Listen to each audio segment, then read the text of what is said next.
আজকের এই ভিডিওটা আমি করছি, এটা আমার নিজের ঘরের স্টোরি, আমার দাদার সাথে ঘটনার স্টোরি। সেটা আপনাদের সামনে আমি তুলে ধরছি। আপনাদের কি অতুল সুভাষের কথা মনে রয়েছে? যিনি তার ওয়াইফের ডোমেস্টিক ভায়োলেন্সের ফলস কেসে জর্জরিত হয়ে সুসাইড করেন একটা সুসাইড নোট লিখে। এরকম অতুল সুভাষ আমাদের সমাজে অনেককে পাবেন আপনারা। তো আমি কখনো ভাবিনি যে এই কেস আমার নিজের ঘরে হবে, আমার নিজের দাদার সাথে। 2023 সালে রাধাকুমারী নামক মেয়েটির সঙ্গে আমার দাদার বিয়ে হয় এবং বিয়ের কিছুদিন পরেই তাদের মধ্যে ঝামেলা অশান্তি স্টার্ট হয়। কারণ অকারণ যাই হোক না কেন নিজের বাড়িতে গিয়ে 2-3 মাস করে পড়ে থাকে এবং আমরা অনেকবার তাকে নিয়ে এসেছি। লাস্ট উনি কী করেন, আহ, যখন আমি নয়ডায় থাকি, আমি আপনারা যারা আমাকে চেনেন তারা জানেন, সেই টাইমটাতে উনি আরেকবার এরকমভাবে ঝগড়া করে নিজের বাপের বাড়ি চলে যায় এবং 2-3 মাস ধরে কোনো পাত্তা থাকে না। তারপরে ফেরত আসার জন্য বলাতে উনি ডোমেস্টিক ভায়োলেন্সের কেস করেন। ডোমেস্টিক ভায়োলেন্সের কেসে মানে আমার মা, বাবা, দাদা তো রয়েছেই এবং আমারও নাম থাকে এবং এটা আপনাদের আমি বলছি প্রি প্ল্যান্ড এই কারণে, কারণ বিয়ের 2 মাস পরে আমার মায়ের সাথে উনি আমার ফ্ল্যাটে ঘুরতে আসেন। 2 দিনের জন্য ঘুরতে এসে ননদের বাড়িতে, আমি যেহেতু বোন তো ননদ হচ্ছি, তো ননদের বাড়িতে এসে তার ফ্ল্যাটের অ্যাড্রেস নিয়ে যখন ডোমেস্টিক ভায়োলেন্সের কেস করছে, সেখানকার মানে নোটিশে আমার কলকাতার অ্যাড্রেস দেওয়া। এবং আপনারা যারা আমাকে পার্সোনালভাবে চেনেন তারা সবাই জানেন যে আমি বর্ধমানের মেয়ে। আমার সমস্ত ডকুমেন্টস, ভোটার কার্ড, আধার কার্ড সমস্ত কিছু আমার পার্মানেন্ট অ্যাড্রেসে, এখানে কলকাতার কোনো অ্যাড্রেসে নয়। সেখানে উনি এই কেসগুলো করেন এবং অ্যাটেম্প টু মার্ডার থেকে আরম্ভ করে অনেক কিছু কেস উনি দেন। তো যাই হোক আমাদের জামিন করতে হয়, জামিন করে অর্ধেক 4-5টা কেস দিয়েছিল, যেখান থেকে মাত্র 2-3টে কেসই জজ রাখে, বাকিগুলো ইররিলেভেন্ট মনে হয় বলে জজ ওগুলো কেটে দেয়, মানে কেটে দেন। এবং আর একটা পয়েন্ট আপনাদের বলি, ডোমেস্টিক ভায়োলেন্স কেস সরাচরত এটাই হয় যে যারা যেসব মেয়েদের সঙ্গে হয় অ্যাকচুয়ালি সত্যিকারের, তারা নিজেদের বাপের বাড়ি যেখানে, সেখানকার থানাতে করা হয়। উনি হচ্ছেন আসানসোলের বাসিন্দা, আসানসোল দোমানি ওখানকার এরিয়া, একটু আসানসোল থেকে পেরিয়ে যেতে হয়। সেখানকার মেয়ে, তিনি স্টেশন পেরিয়ে বর্ধমানের থানাতে এসে ডোমেস্টিক ভায়োলেন্সের কেসটা করেন, যেটা হয় না জেনারেলি। তো তারপরে আমরা সূত্র অনুযায়ী জানতে পারি যে রাধাকুমারী বহু বিয়ে করেছেন। 2017 সালে, যেটা বাই লিগাল যদি আপনি যান, 2017 সালে সুরেশ সাউ নামে এক ব্যক্তির সঙ্গে উনি বিয়ে করেন। বিয়ে করার পরেই 2 মাসের মাথায় ছেলেটির নামে অ্যাসিড অ্যাটাকের কেস, সেই শ্বশুরমশাইয়ের নামে শ্লীলতাহানির কেস, এই সমস্ত কেস দিয়ে মানে মানুষ মানে কত নিচে নামতে পারে, আমি তাই জন্য কথাগুলো বলছি আপনাদের। পুরো স্টোরি বললে হয়তো ভিডিওটা অনেক বড় হয়ে যাবে। এইসব কেস দিয়ে পারে এবং তারপরে আরও অনেক বিয়ে টিয়ে করে, সেগুলো আমরা মানে পুলিশের কাছে খবর চলে গেছে, ওরা তদন্ত করছে। আমাদের কাছে কেসটা যখন এরকম আসে তখন আমাদের কাছে দুটো অপশন ছিল। একটা ছিল হচ্ছে চুপচাপ একটা ডিভোর্স নিয়ে, কারণ ওরা আমাদেরকে সেটাতেই জোর করেছিল যে মিউচুয়ালি ডিভোর্স নিয়ে বেরিয়ে যান। আমরা মিউচুয়ালি ডিভোর্সে যাব না, কারণ অ্যাজ অ্যাক্ট অফ হিন্দু লতে যদি ফার্স্ট হাজব্যান্ডের সঙ্গে বা ফার্স্ট ওয়াইফের সঙ্গে আপনার লিগালি ডিভোর্স না হয়, তাহলে আপনি কিন্তু সেকেন্ড ম্যারেজ করতে পারবেন না। এটা বাইগামি হিন্দু লতে অ্যালাউ নয়। এরপরে এই কেসটা আমাদের হাতে দুটো উপায় ছিল। একটা ছিল হচ্ছে মানে চুপচাপ কেটে পড়া, আর একটা হচ্ছে নিজের সঙ্গে, আমাদের সঙ্গে যে সমাজের বিভিন্ন মানুষদের, মানে ইভেন আমাদের রিলেটিভরাও সেই সময় আমাদের ভুল বোঝে এবং আমাদের সঙ্গে কথা বলা বন্ধ করে দেয়। এরকম মানে এরকম ভুল বোঝাবুঝি এসব জিনিস মানুষ তো আগেই ছেলেদের জাজ করে না, তো সেরকম জাজমেন্টাল হয়ে যাওয়া, মানুষের কাছে, সমাজের কাছে আমাদের সম্মান নষ্ট হওয়া, এই সমস্তর বিচার আমাদের সঙ্গে যে ফ্রডটা করলো, এই ফ্রডের বিচারটা কে করবে? তাই জন্য আমরা ফাইট ব্যাক করি। ফাইট ব্যাক করে আজকের ডেটে কেস ঘুরে গেছে। আপনাদের জানিয়ে রাখি, সমস্ত কেস উনার মানে উনি যখন যেদিন বেরিয়ে যান তার আগে থেকেই আমার মায়ের আলমারিতে 90,000 টাকার মতন ছিল এবং কিছু গয়নাগাটি ছিল, সেগুলোকে নিয়ে উনি বেরিয়ে যান। ঠিক আছে, পুলিশ কেস সবার পুলিশ আমরা মানে এগেনস্টে দেওয়ার পর এখন উনি জামিন নিয়েছেন। 19 তারিখে মার্চ মাসে জামিন নিয়েছেন এবং জামিনটা হচ্ছিল না, খুব কষ্ট করে নিয়েছেন। পুলিশকেও ব্রাইব করার চেষ্টা করেছেন যে আপনি টাকা পয়সা নিয়ে এই মামলাটাকে খারিজ করে দিন। পুলিশ অলরেডি বলে দিয়েছে যে এই মামলা খারিজ করার মতন নয়, কারণ সমস্ত তোমার যা বিয়ে তুমি করেছিলে সেটা ডিভোর্স নাওনি, যা যা তুমি কেস করেছো সব জায়গায় বিয়ে করে করে ছেলেদের ফাঁসিয়ে মেনটেনেন্স নিয়ে বেড়াও, এই সমস্ত কিন্তু ওদের কাছে প্রমাণ আছে এবং সমস্ত প্রমাণ কিন্তু কোর্টে জমা পড়েছে। তোমার হবে জেল এবং তুমি তার জন্য রেডি থাকো। তো এটা আপনাদের জানালাম। আমি কেসটা লোকের সামনে তুলে ধরতে বাধ্য হচ্ছি, মিডিয়া আমরা করেছি, সেই ভিডিওর লিঙ্ক আমার ভিডিওর পরে জেনে নেবেন, মানে দেখতে পাবেন। আর রাধাকুমারী মহিলাটির যে প্রোফাইল, সেই প্রোফাইলটাও আমি আপনার পোস্টে আমি শেয়ার করছি। আপনি চাইলে আমাকে যারা চেনেন তারা জানেন যে আমি কীরকম ধরনের মানুষ এবং আমার ফ্যামিলি পার্সনও কীরকম, একটু প্লিজ শেয়ার করবেন। ভারতের নারীদের নিরাপত্তা, সম অধিকার এবং ক্ষমতায়নের জন্য সাংবিধানিক ও আইনগতভাবে অনেকগুলো আইন তৈরি করা হয়েছে, যার মধ্যে রয়েছে বিশেষ বিশেষ আইন, যেমন বধূ নির্যাতন, শ্লীলতাহানি, যৌতুক নিরোধক মামলা, ভরণ পোষণ, পারিবারিক মামলা ও ইত্যাদিরও করা হয়েছে। রাধাকুমারী এইসব আইনকে নিয়ে খুব সহজেই অর্থ উপার্জন করার রাস্তা তৈরি করেন। রাধাকুমারীর বয়স আনুমানিক 30 বছর। পিতার নাম মহেন্দ্র সাউ, পশ্চিম বর্ধমানের বারবনী থানার অন্তর্গত বাসিন্দা।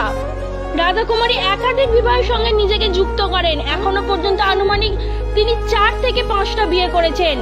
বিবাহ বৈধতা ছিল আনুমানিক 6 মাস। তারপরেই তিনি সমস্ত পরিবার এবং স্বামীর উপর একাধিক মামলা তিনি বিভিন্ন জায়গায় রুজু করেন। তেমনই ঘটেছিল এই পরিবারের সাথে। সঙ্গীত গুপ্তা, পিতার নাম প্রদীপ গুপ্তা, গত 23 সালে বিয়ে করেন। তারপরে 2024 সালে তিনি আবারও আইনের দ্বারস্থ হয়ে সঙ্গীত গুপ্তা ও তার পরিবারের বিরুদ্ধে একাধিক মামলা রুজু করেন। এমনইভাবে রাধাকুমারী বিভিন্ন মানুষের সঙ্গে প্রতারণা দিনের পর দিন করে চলেছে। তিনি কোনোভাবেই কোনো আইন স্বীকৃতি নিয়ে বিয়ে করেন না। সঙ্গীতের পরিবারের লোক ও আইনজীবী কি জানাচ্ছেন, আসুন দেখে নেব বিস্তারিত ডেইলি আনন্দ বার্তা নিউজের পর্দায়। আর এই বিষয়ে আপনাদের মতামতটা কি অবশ্যই কমেন্ট বক্সে জানাতে ভুলবেন না। কেসের মতনই এটা নর্মাল একটা কেস আমার কাছে আসে, যেটা হচ্ছে 498 এর কেস, বধূ নির্যাতনের কেস। তো এই নির্যাতনের যেটা হয় যে বধূ নির্যাতনের জন্য বেল নিতে হয়, 41 কমপ্লাই হয়, বেল নিতে হয়, এরকমই ঘটনা কিছু ঘটে। তো যখন আমি কেসের মধ্যে ঢুকি তখন জানতে পারি যে যেসব আইন তৈরি করা হয়েছে মেয়েদের জন্য, মেয়েদের সুরক্ষার জন্য, সেই আইনই আজ কিছু মেয়ে তার বলতে পারো অর্থ উপার্জনের একটা ফাঁদ হিসাবে নিজেদের অস্ত্র হিসেবে ব্যবহার করছে। যেমন এই আমার এই কেসটার ক্ষেত্রেই হয়েছে। হ্যাঁ, বিয়ে হয়, এখানে যিনি কেসটা করেছিলেন তিনি হচ্ছেন mother in law. Actually mother in law বলা যাবে কিনা তাও বলে না, তবু বলছি মাদার ইন ল। তিনি তার ছেলে সঙ্গীত গুপ্তার সাথে বিয়ে হয় হচ্ছে রাধাকুমারীর সাথে। এবার রাধাকুমারী তাদের এগেনস্টে, তার পরিবারের এগেনস্টে, তার ননদ, শ্বশুর শাশুড়ি এবং এদের এগেনস্টে একটা কেস করে। তো শুধুমাত্র সেটাতেই সীমাবদ্ধ ছিল না, তারপর ঘটনাটাই ঘটে হচ্ছে যখন কেসটা যখন ঢোকা হয় তখন জানা যায় যে রাধাকুমারী বিভিন্ন জায়গায় বিভিন্নভাবে বিভিন্ন মানুষের সাথে মানে বৈবাহিক সম্পর্কে যুক্ত থাকে এবং তাদের এগেনস্টে ঠিক সেম ধরনের কেসই করে আসছে। প্রথমে বিয়ে করে আননেসেসারি কিছু ডিমান্ড করে, তারপরে বলে যে ডিমান্ডে যদি আমাকে ফুলফিল না করতে পারো তাহলে তোমাদের এগেনস্টে আমি বধূ নির্যাতনের মামলা করব। অটোমেটিক্যালি তারা মধ্যবিত্ত ফ্যামিলি, তারা এত কিছু টাকা পয়সা তারা দিয়ে উঠতে পারে না, তার ডিমান্ডগুলো, তার আশাগুলো পূরণ করতে পারে না। তো আশা কুমারী তাদের এগেনস্টে কেস করে এবং প্রায় অনেক টাকার কেস ফেস করে, তাদের বেল না এরকম ঘটে গেছে। এবং তারপর তাদের এগেনস্টে মেনটেনেন্সেরও কেস করে। তারপর আসে হচ্ছে আপোষের সময়, আপোষ করে ডিভোর্সের মানে মিউচুয়াল ডিভোর্স হবে, এইরকম ব্যাপার। তো আমার ক্ষেত্রেও সেই একই ঘটনা ঘটে, কিন্তু ভাগ্যচক্রে বলতে পারো আমরা সমস্ত ডকুমেন্টস কালেক্ট করতে পারি যে বিভিন্ন কোর্টে, আসানসোল কোর্টে এরকম আরেকটি ঘটনা উনি ঘটিয়ে রেখেছেন এবং সেই হাজবেন্ডের সাথে তার বিয়ে হয়েছে। তার ফাদারের নামে খুব বাজে অ্যালিগেশন দেওয়া হয়েছিল যে সে তার পুত্রবধূর সাথে খুব বাজে শ্লীলতাহানি করেছে। এবং এটা তো গেল, দ্বিতীয়ত তাদের এগেনস্টে না, কোনোভাবেই সে কোনো ডিভোর্সও নেয়নি, কিছুই করেনি। সে তারপরে দ্বিতীয় বিয়ে করে, একটারও রেজিস্টার্ড বিয়ে নয় এবং একটারও ডিভোর্স ফাইল করা নেই। আপাতত আমাদের কাছে 4টে প্রমাণ আছে, তার মধ্যে একটি তো মানে একদম কনফার্ম প্রমাণ, তার সার্টিফাইড কপি কেস, এবং সেই ব্যক্তির সাথেও আমাদের সাথে যোগাযোগ করা হয়েছে। সেই কেস তার যে এগেনস্টে কেস সেটা এখনো চলছে, মেইনটেনেন্সের কেস এখনো চলছে। আমরা যখন ওনার এগেনস্টে কেস করি তখন আমাদেরকে হুমকিদায়ক ফোনও আসে, এসে বলা হয় যে তার পরবর্তীকালে বলা হয় যে মীমাংসার জন্য। কিন্তু আমরা এতটাই সমাজের চোখে বা সমস্ত দিকেতে আমার ক্লায়েন্টের ফ্যামিলি এতভাবেই লজ্জিত হয়েছে যে তাদের এত সবকিছু, তাদের মেরুদণ্ড পুরো ভেঙে গেছে তাদের এই এই এই বিষয়টার জন্য। তো আজকে আমাদের কাছে এইটাই যে মেয়েরা জন্য যে আইনটা তো করা হয়েছে, আমাদের যে মেয়েদের সুরক্ষার জন্য আইনটা করা হয়েছে, কিন্তু সব ক্ষেত্রে সেটা আমাদের সুরক্ষার জন্য করা হয়েছে, আমাদের কিন্তু অস্ত্র না। ওইটাকে কাজে লাগিয়ে কিছু মেয়ে যে টাকা রোজগার করছে, এটা বন্ধ হওয়া উচিত। স্পেশালি মিসইউজটা প্রচন্ড বেশি হচ্ছে, এই আইনটার এত বেশি মিসইউজ হচ্ছে, যার জন্য এরকম ফ্যামিলি যারা একটা মিডল ক্লাস ফ্যামিলি থেকে বিলং করে, এবং তারা, আমরা যেটুকুন জানি এবং শুনেছি ওনাদের মুখে, তারা সেই বধূকে মানে বাড়ির বউকে একদম নিজের মেয়ের মতো ভাবতেন। এবং সেই ক্ষেত্রে ওনার ননদ বাইরে চাকরি করে, তার জবের ক্ষেত্রে একটা এফেক্টেড হয়েছে, কারণ একটা নোংরা অ্যালিগেশন দিয়ে এরকম 498-এর একটা কেস হলে পরে খুব স্বাভাবিকভাবে আমরা জানি যে যারা কর্মরত বাইরে থাকুক বা বর্ধমান এরিয়াতেই থাকুক, তার কতটা জবে এফেক্টেড হতে পারে। তাই আমিও বলবো যে এই যে লটা, এটাকে দয়া করে মিসইউজ করবেন না, এতে করে অনেক ফ্যামিলি ভেসে যাচ্ছে। আমার নাম অ্যাডভোকেট মেট মুখার্জি।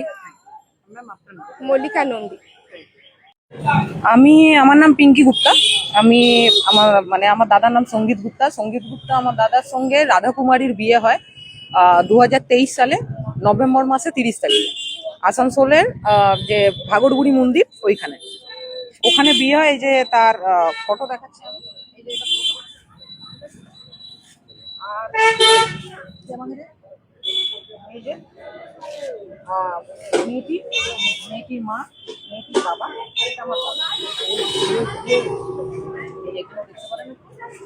অ্যালবাম থেকে মানে এটা পুরো একটা বড় অ্যালবাম, সেখান থেকে আমি ছবিগুলো নিয়ে এটা বুঝতেই পারছেন। এই যে এটা আমাদের বাড়িতে পুজো হচ্ছে পরের দিনে।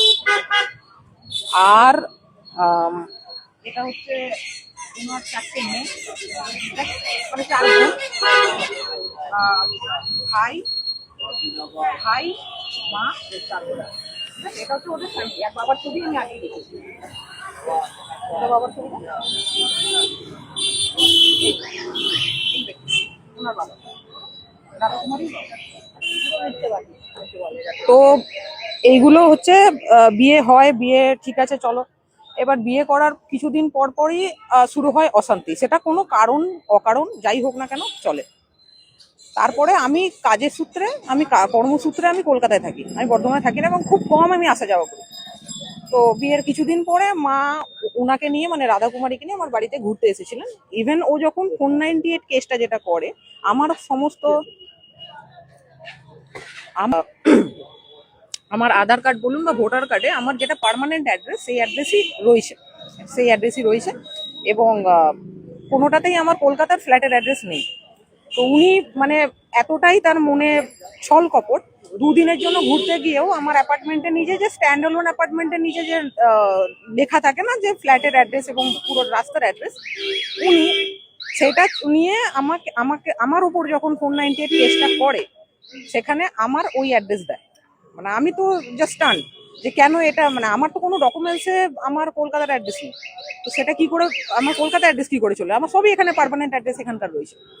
তো আমি তখন মানে একটু জোর লাগিয়ে চিন্তা করলাম যে ও 2 দিনের জন্য ঘুরতে এসেছিল মায়ের সঙ্গে, তার মনে এতটাই ছল কপট যে ওই 2 দিনের জন্য ঘুরতে এসে ননদের বাড়িতে তার অ্যাড্রেসটাকে নিয়ে রেখেছে যে সেখানে আমাকে কেসটা করবো। মানে ওর সমস্ত কিছু একদম পাই টু পাই সবকিছু করা, পুরো প্রি প্ল্যান। আমি বুঝতে পারতাম, দেখুন আজকে আমরাও রয়েছি, কিন্তু কি বলুন তো, ঘরে একজন মানে একটা বৌমা মানে আমার বৌদি হয়, চলো যদি কিছু উল্টোপাল্টা বলেও যদি সংসার করে তো চলো এ কান দিয়ে শোনা ও কান দিয়ে বার করে দাও, জাস্ট আমাদের এইরকমই অবস্থা ছিল। কিন্তু তারপরে গিয়ে উনি নিজেদের মধ্যে তখন যখন ওদের মধ্যে এই ঝামেলা হয়, ইনফ্যাক্ট আমি কলকাতাতেও ছিলাম না, আমি ছিলাম হচ্ছে আউট অফ স্টেট নয়ডা, আমি কর্মসূত্রে আউট অফ স্টেট নয়ডায় ছিলাম। তারপরে ওনারা স্টার্ট করলেন এই যে নিয়ে আসা ঝামেলা। তারপরেই 498 শুনি যে এরকম 498 কেস করেছে আমার নামে। অ্যালিগেশন তো উনি কিছু দিতে পারেননি, খালি একটাই লাইন লিখেছে যে ওভার দ্য ফোন আমি নাকি আমার দাদাকে ইনফ্লুয়েন্স করেছি ওকে মারার জন্য। তো ওভার দ্য ফোন আমি এতটা বড় ইনফ্লুয়েন্সার হয়ে গেছি আর কি। না, কোনো তথ্যই নেই। ইভেন ও 498 কেস যেটা করেছে যে অত্যাচার বা অ্যাটেম্প টু মার্ডার এই সমস্ত কিছু লিখেছিল, জজ সাহেব অ্যাটেম্প টু মার্ডার কেটে দেয়। তো কোনো উইদাউট কোনো মেডিকেল, উনি আসানসোলের মেয়ে, ও স্টেশন পেরিয়ে ট্রেন পেরিয়ে বর্ধমানে এসে আমাদের এগেস্টে কেস করে, যেটা সরাচর হয় না। যেখানকার মেয়ে হয়, যেখানে যদি অন্য স্টেট হয় সেখানেই হয়, যদি আমি ভুল না হইতো একদম, তাই তো। এবার উনি বর্ধমানে এসে উনি এই কেসগুলো করেন। তো আমার যে মানে বন্ধু, এর যা উকিল যে আমার মিত মুখার্জি আমার বন্ধু, আমি ওনাকে ওই কেস কথাগুলো বলি। মিত মুখার্জি যে মল্লিকা দিদি আমাদের যে উকিল, ওনার সঙ্গে কন্ট্যাক্ট করে ওনারা বলেন যে দেখ এগুলোতে একটু মানে ঘোটালা লাগছে। তারপরে তো এইসব জানতেই পারি যে দুনিয়ার চারটে জায়গায় বিয়ে করেছে। ভাই আমি একটা সত্যি কথা বলছি, আমাদের মানে আমি মেডিকেল বিলিং সেক্টরে কাজ করি, আমাদের কাজ করে ইনকাম করতে যে টাকাটা আমরা পাই না সেটাও কিন্তু 4-5 জায়গায় বিয়ে করে মেনটেনেন্সের টাকাটা পেয়ে যাবে, ঠিক আছে, এই টাকাটাও পেয়ে যাবে, আমাদের থেকে বরঞ্চ বেশি ইনকাম করবে। আর কোনো দরকার নেই, আর কোনো কিছু কোয়ালিফিকেশন বলুন, কোনো কিছু জব ইন্টারভিউ, কোনো কিছু নেই। আর কোথাও গিয়ে কি মনে হচ্ছে এর একটা চক্র কাজ করছে? হ্যাঁ, অবশ্যই চক্র কাজ করছে। কেন? কারণ হচ্ছে যে আমরা এটা দেখেছিলাম যে উনি যে ফার্স্ট যে উনার ফার্স্ট যে হাজবেন্ড সুরেশ সাউয়ের যে 498 কেস করছেন, তিনি সেম উকিল আমাদেরও এগেনস্টে যে এই 498 কেসটা করছেন। তাহলে সেই উকিল তো উনি জানবেন যে উনার অলরেডি একটা জায়গায় বিয়ে হয়ে রয়েছে, তাহলে সেকেন্ডটা কি করে করছে, তাই না? তো এটা চক্রান্ত ছাড়া কি করে হতে পারে? ইনফ্যাক্ট এটাও শুনেছিলাম যে ফার্স্ট হাজবেন্ড যে সুরেশ সাউ, তার এগেনস্টে নাকি অ্যাসিড অ্যাটাকের কেস দেয়। এবার স্বাভাবিক একটা ছেলের নামে যদি অ্যাসিড অ্যাটাকের কেস দেয়, ছেলে তো পালিয়ে বেড়াচ্ছে, না হলে তো অ্যারেস্ট হয়ে যাবে, পুলিশ ওকে খুঁজে বেড়াচ্ছে। ওই টাইমে ও পুলিশকে মানে বলতে চাই না, ঘরে গিয়ে সমস্ত কিছু তুলে নিয়ে চলে আসে। আপনার নাম? আমার নাম পিঙ্কি গুপ্তা, আপনি হাজবেন্ডের আমি বোন। আমি এল মিত্র লেনে বর্ধমানকার বাসী আশা গুপ্তা। আমার ছেলে হচ্ছে সঙ্গীত গুপ্তা, আমার স্বামী হচ্ছে প্রদীপ গুপ্তা। আমাদের দোমানি, আসানসোল দোমানি থেকে এই সম্বন্ধটা নিজের থেকেই এসেছিল। তো ওরা আমাদের ছেলেদের পছন্দ করে গেছিল। তারপর ওর মা অনেকবার ডাকাডাকিতে আমরা গেলাম, গিয়ে দেখলাম, তারপরে বিয়ে হলো। বিয়ে হয়ে যাবার পরেই দেখলাম মেয়েটা কিছুতে থাকতো না, 10 দিন এখানে তো 20 দিন নিজের বাপের বাড়িতে। এভাবেই চলতো। আমি ভাবতাম যে প্রথম যে 2-3 বার আমিও নিয়ে এসেছি, ওর বাবাও নিয়ে এসেছে, আমার ছেলেও নিয়ে এসেছে, এরকমই হ্যারাসমেন্ট করতো মেয়েটা। গেলে 1.5 মাস 2 মাস কিছু পান থেকে নুন থেকে পান খসলে বাবা মাকে ডেকে দিত, বাবা মা বোন সব এসে হাজির, এই নিয়ে যাচ্ছি বলে নিয়ে যেত ওরা। হ্যাঁ ঠিক আছে নিয়ে যায়, প্রথম বিয়ে হয়েছে তো একটু হয়তো মা বাবার সঙ্গে একটু আছে, হ্যাঁ প্রায় চলে যায়, আমরা সব মেনে নিচ্ছিলাম। একটা ঘটনা শোনা গেল, আমরা পেলাম যে আপনাদের সোনাগহনাও নাকি নিয়ে চলে হ্যাঁ আমি বলছি তারপরেই, হ্যাঁ নিয়ে চলে যায়। গিয়ে চলে যেতে আবার এই যে চলে গেল একবার, অনেকদিন ধরুন 1 মাস 1.5 মাস 2 মাস এলো না, যখন আমিও নিজে চলে আসবো, এমনিই তো করে, বারবার তো করে, ও চলে আসে। হঠাৎ দেখি জুলাই মাসে একটা বধূ নির্যাতন চিঠি চলে, আমি তো আকাশ থেকে পড়লাম যে এই ধরনের চিঠি কি, এইদিকে কথা বলছে, এইদিকে চিঠি কেন? ঠিক আছে যা হয়, আমাদের করণীয় ছিল, জামিন ফামিন হলো, আমার মেয়ে কলকাতায় থাকে, ওকেও সেই করলো, আমরা জামিন ফামিন হলাম। হওয়ার পরেই ওর বাবার চিঠি একটা এলো যে আপনারা 3 লাখ টাকা দিন, এটাতে হবে। আমার ঘরে কিছু সঞ্চয় টাকা ছিল, দিয়ে সেই 90,000 মতন আর সোনাদানা ছিল। আমি ওর বাবাকে বললাম যে এটা দিয়ে হাঁটা ঝামেলা। যখন আলমারি খুলি, আমার আলমারির চাবি ও সবসময় জানতো, কোথায় রাখি না রাখি, ঘরের হিসাবে বউ তো ও জানতো সবকিছু। দিয়ে আলমারি খুলে দেখি টাকাও নেই, সোনাও নেই। ঠিক আছে, আমার ঘরে সেরকম কিছু নেই যে অন্য কিছু। কি বিশ্বাস করে কি ফাঁদে পড়লেন?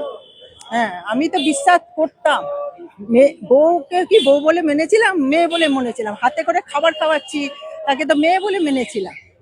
আমি কি করে জানবো সে আমার সঙ্গে, আমার ছেলের সঙ্গে এরকম করবে? আমি কি করে বুঝবো বলুন? আমার ওইটুকুই সম্বল ছিল। দিয়ে মেয়ে হাওয়া নিয়ে তারপরে হঠাৎ বলুন এটা ঠাকুরেরই আশীর্বাদ, মা দুর্গারই আশীর্বাদ, যাই হোক আমরা একটা মানসিক যন্ত্রণার মধ্যে আমার ছেলে দেবে, খাওয়া দাওয়া নেই, ও একটা মানসিক যন্ত্রণায় ভুগছে, আমি ভুগছি, আমার মেয়ে ভুগছে। ঠাকুরেরই কৃপা বলুন। একজন ওদেরই ওখানকারই নাম সে বলতে বারণ করেছে, আমি নামও জানি না, উনি হঠাৎ আমাদেরকে বললেন যে দেখুন মেয়েটার বিয়ে হয়েছিল, আপনারা কিছুই জানেন না, এরকম এরকম ব্যাপার।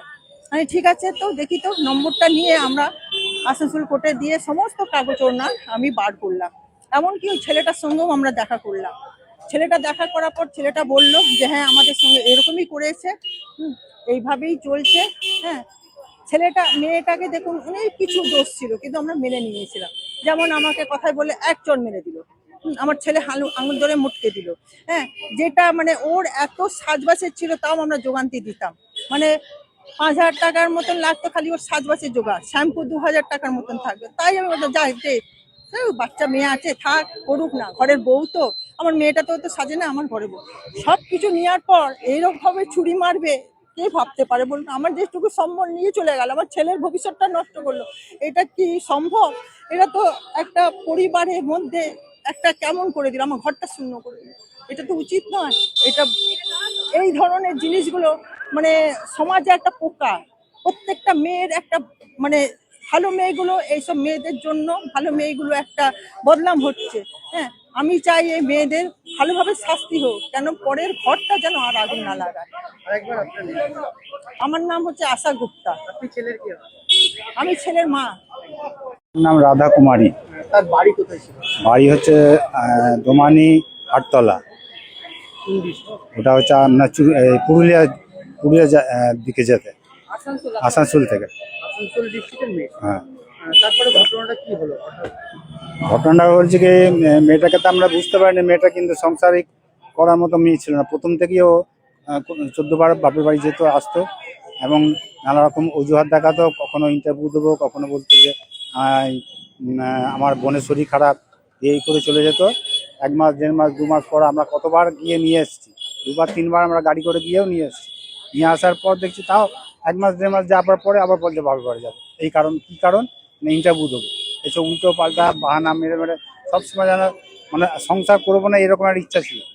তা এরপরে দেখলাম যে না এই মেয়েটাকে, তারপর আমি আমার ছেলে বললো যে না এই মেয়েটাকে আনার জন্য একটা করি, ব্যবস্থা করতে হবে। যে আপনি আমার আসানসোলের পরিচিত লোক ছিল, তাদেরকে বললাম, বলে মেয়ের মধ্যে আসতে চাইছে না। হ্যাঁ, তারপর দেখছি যে আমরা কোনো কেস করিনি, এই প্রথম কেসটা করলাম। কেসটা ওই করেছে, বধূ নিচে 498 কেস করে দিয়েছে প্রথমেই। মানে আমরা ধরলাম, তারপর আমরা জামিন টামিন যেভাবে নিলাম, বহুত টাকা খরচা হলো, মানসিক অশান্তিটা বেশি হয়েছে। এখনো এমনকি আমার মেয়ের বাড়িতে বেড়াতে গেছে, তো ওখান থেকে ও ফ্ল্যাটে যে এটা ছিল অ্যাড্রেসটা ওখান থেকে ছবি তুলে নিয়ে পাবে, মিশতে খুব ভালোভাবে, জানেন তো, ঘরের সমস্ত যাবতীয় জিনিসগুলো এই করে ওকে মানে কলকাতা থেকে নাকি রে তোকে